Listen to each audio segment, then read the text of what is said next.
My question deals with boundaries. My son is 10 months old and he is crawling and getting into everything. Now, I know we need to set some boundaries and limitations for him, but my question is he really capable of understanding what a boundary is?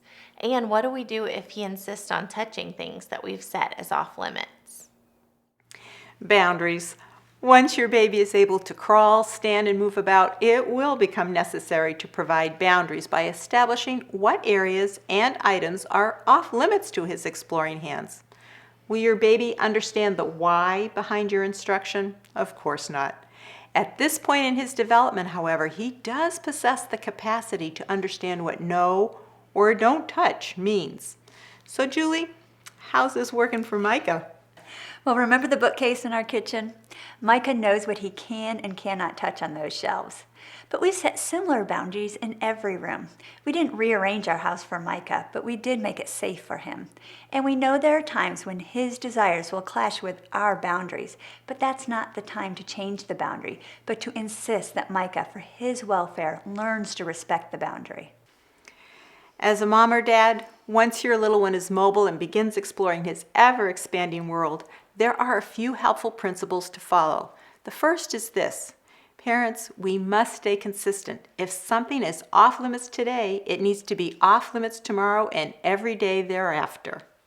And second, realize this is a trainable time when correction will be required. When setting boundaries and then reinforcing those no-touch zones, instruction and encouragement alone will not be sufficient. Sometimes mom or dad will need to take some type of action that's restrictive in nature. It might start out by just calling the child's name, Micah, and that's enough to draw attention to the boundary he's about to cross. Or you might have to call some attention to the moment, and this can be done very easily by a hand clap and then calling the child's name. Micah. The hand clap creates a greater sense of urgency in the moment. Sometimes when we are initially training him, which corresponds to when he was just beginning to crawl and explore things, we would say, "No, Micah," and then go over and get him and remove him while saying, "Good boy, Micah, you're obeying." But as he becomes more mobile, curious, and determined, the other two options include isolation or even a squeeze to his hand, while pointing out this object is off limits. And third, take necessary precautions.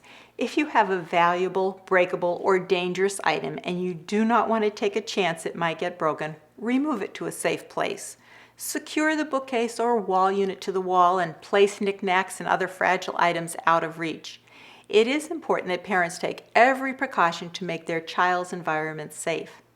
Setting boundaries, like correction, is something you do for a child, not to a child.